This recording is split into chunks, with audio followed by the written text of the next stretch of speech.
Domo, meu querido e minha querida Kohai, sejam muito bem-vindos a mais um vídeo e dessa vez um anime da temporada de verão que eu diria que é o anime mais esperado da temporada. É um anime que ele tem uma história boa, um enredo é muito bom, cativa a gente tipo mal vê a hora que lance o próximo episódio, a gente gosta, digamos que da atitude do protagonista, é aquele protagonista arrogante, mas que tenha carisma. Sabe quando a pessoa tem uma arrogância, mas ela tem uma carisma e a gente tipo fica cativado? É assim que é o protagonista. Eu diria também que o amigo dele vai ser fundamental pra gente entender a obra. Então, a história tem um mistério, tipo, o que aconteceu com a humanidade, qual o fenômeno que fez todos ficarem petrificados? Será a ciência a luz a desbravar e fazer com que a humanidade volte a ter vida? Bom, veremos isso com Senko em Dr. Stone nos próximos episódios. Minha opinião, é um anime perfeito, pode ser o grande shounen da atualidade. E é sobre esse primeiro episódio que eu vou falar o que eu mais achei, o que eu gostei e como foi o episódio. Algumas partes que eu achei que dá pra destacar mais. Então, eu quero saber o que você achou também, me diga nos comentários qual foi suas primeiras impressões, o que você gostou do anime. Se inscreva no canal se é seu primeiro vídeo. Mas agora vamos falar de Dr. Stone, primeiro episódio de um grande shounen que pode ser o melhor da atualidade e do ano. Vou contar três principais pontos que devemos ter sobre esse primeiro episódio e dúvidas. O primeiro, quando que começou esse fenômeno? Vimos que a humanidade ficou petrificada, digamos, em um dia. Toda a humanidade, todo mundo. Só que acontece que a gente viu durante o episódio, em um flashback lá do Taijo e da crush dele, que eles estavam com pássaros petrificados em ambas as mãos. Então isso foi no mesmo dia ou foi dias antes? É o primeiro ponto que devemos ter sobre isso. O processo de petrificação começou em animais antes? Ou acabou que os pássaros já haviam sido pegos por primeiro e depois foi a humanidade, mas sendo no mesmo dia? Primeiro ponto que devemos ter essa dúvida. Segundo ponto é quem levou o protagonista e seu amigo até a caverna onde eles conseguiram sair do processo de petrificação. Por conta que dentro da caverna havia o ácido que ajudou a corroer as ruínas, ou melhor dizendo, a rocha, a casca que estava em volta do corpo deles. Então, quem colocou eles ali e como é que essa pessoa estava viva, como é que ela saiu desse processo sem a ajuda de ninguém? É um dos outros pontos que temos que ver, porque o protagonista mesmo questionou quem que nos colocou ali, em meio ao ácido. Se a obra vai nos explicar isso, eu acho difícil, mas é uma dúvida que eu gostei e que eu queria saber e fico curioso se a obra vai nos mostrar. E o terceiro ponto, na minha opinião, é se você tiver uma determinação grande, você vai conseguir sair também com força de vontade desse processo. Não é à toa que foi isso que aconteceu com o Taijo. A gente viu que ele aguentou cerca de anos, meses, décadas, milhares de anos e conseguiu sair da petrificação, por conta que a força de vontade dele em querer se declarar para crush dele fez com que ele continuasse se mantendo vivo e não fosse sugado ali pelo que deu a entender a obra, que seria meio que a morte dele.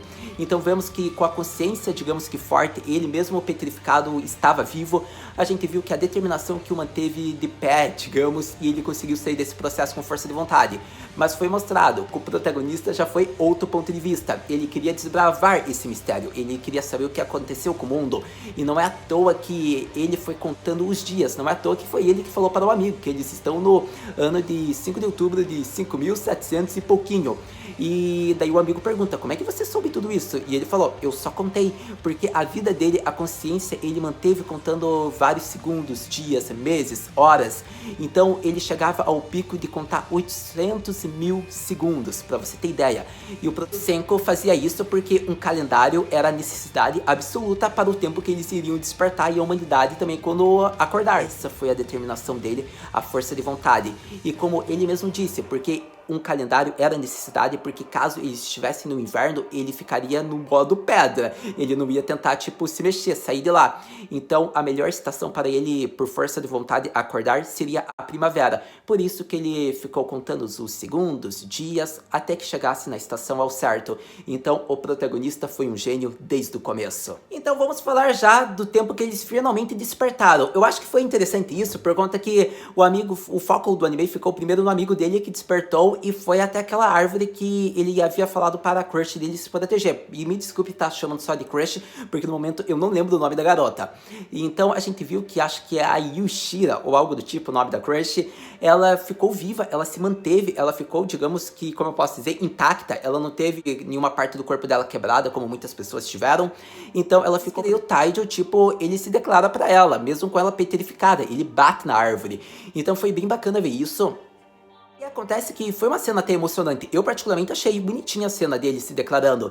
E daí vemos que ele vê o bilhete que o Senko havia deixado para ele. Porque como o próprio protagonista fala, eu duvido, eu apostava 100% de certeza que um cara como você com uma determinação que iria se declarar nunca seria morto por um processinho de petrificação. E não é à toa que ele acertou. O amigo desceu a correnteza, o rio como havia estado no bilhete, e lá ele encontra seu velho amigo. E não é à toa que tem uma cena bem divertida que o próprio, como posso dizer, o Taijo, ele já vai se agarrando no protagonista e o protagonista fala: ei, não vem se agarrar em mim, você tá pelado, você só tá com folha. E foi uma cena bem divertida e engraçada, porque mostra que o protagonista acordou cerca de 6 meses antes. E nesse meio tempo, ele não só cuidou da sobrevivência dele, como ele criou armas, vestimentas, criou um laboratório.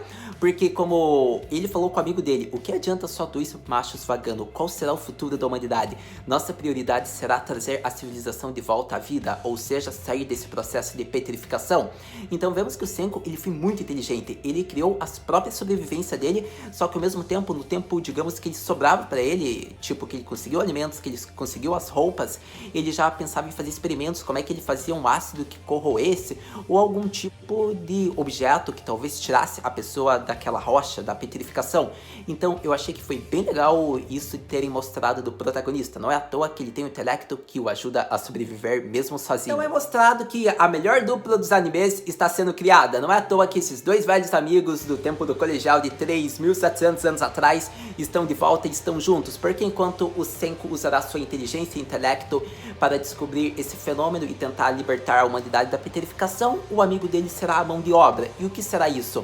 Vai ajudar em coletar alimentos, vai ajudar no que ele pedir, como por exemplo, ser feito o vinho, por conta que o Senko, ele fala que ajudaria a ter um tipo de ácido, e para isso ele precisaria de um sake, ou seja, uma bebida alcoólica, porque assim ele misturaria provavelmente com etanol e criaria um outro tipo de ácido que talvez ajudasse a libertar na petrificação, mas isso é só um dos experimentos, é só uma das hipóteses. E vemos que assim o amigo dele mostra as uvas e fala: e assim, você não vai conseguir fazer um vinho? E daí ele fala: foi boa, garoto. E daí assim começa, porque enquanto o protagonista esmagava, digamos que as uvas com a mão, o amigo dele pegou uma quantidade imensa e foi tipo pés, tipo ele foi pisando bem rápido. E assim foi criado, digamos que o vinho. E daí vemos que quanto mais tempo eles deixavam, levou cerca de 3 semanas essa primeira parte, eles finalmente fazem o vinho. Feito essa primeira parte, daí é mostrado o processo de destilação, o processo que foi demorado para criar, digamos que um objeto que fosse colocado vinho para se aquecer, e daí tendo sido aquecido o vinho, provavelmente daí o Senko misturou lá com outro ácido que ele queria, mas gerou no resultado final aquele ácido que ele finalmente conseguiu, e daí vemos que ele coloca em um pássaro e a pena de um pássaro finalmente é liberta, e após colocar no outro pássaro, finalmente ele sai do processo e ele é liberto, mostrando que depois de um ano o processo finalmente foi concretizado e a humanidade finalmente começa a se reerguer, ou mas houve cenas bem engraçadas, como a cena do Senko dando um objeto, parecia que meio que uma pedra, para que o amigo dele fizesse a barba. Então foi muito engraçado isso, porque o amigo dele teve a barba bem crescida durante esse tempo todo, mas como o Senko falou, não é? Somos já mais senhores de idade, já temos mais de 3.700 anos, por isso podemos beber álcool. Então foi bem engraçado isso.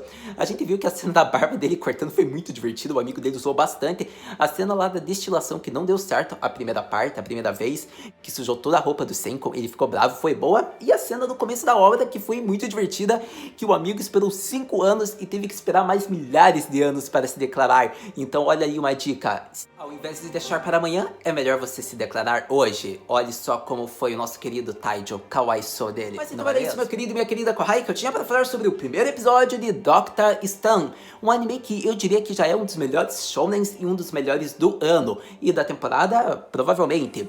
Eu não vou dizer que é o meu favorito e nem o melhor, porque eu sou muito Demon Slayer, eu prefiro a história de Demon Slayer, porém gostei da história desse, acho que se passa em um mundo bem diferente, bem interessante. Então a história, o enredo, o protagonista, digamos que ele ser um Tensai, o amigo dele vai ser fundamental também para que ele faça de maneira simples, explique para que a gente entenda, tudo isso eu gostei. É um conjunto que a obra já fez meio que proposital, o autor já deve ter pensado em trazer o amigo do protagonista para isso. Então eu diria que Dr. Stone é muito bom, é mais do que recomendado. A gente vai gostar, é tão bom quanto Demon Slayer, é tão bom quanto My Hero Academia. É um shonen bem diferente por conta que a gente viu a história que se passa e se é a temática de ciência. Então eu gostei bastante disso. Para todo caso, quem achou que a abertura é muito parecida, digamos, com as de Haikyuu, pelo menos no tom de melodia, você acertou, por conta que a banda é a mesma que canta a maioria das aberturas e endings de Haikyuu. Está aí a semelhança, até nisso o anime é bom em aberturas. A pergunta é, o que podemos esperar para o próximo episódio, Haru? Então, para o próximo episódio, se baseando no título, que é King of the Stone World, alguma coisa do tipo, seria a aparição de um novo personagem? Seria o Senku fazendo algo que vai eu considerar rei de alguma coisa? Eu não sei, só sei que pode ser um título qualquer também, que não quer dizer nada com o episódio. Mas o que eu espero é a aparição de novos personagens, que sejam personagens que despertaram antes do Senku e seu amigo, ou que eles queiram libertar. Mas a gente vai ter que aguardar o próximo episódio e assistindo a gente conversa. Muito obrigado por ter visto o vídeo até agora, a gente se vê no próximo vídeo. Mata, né?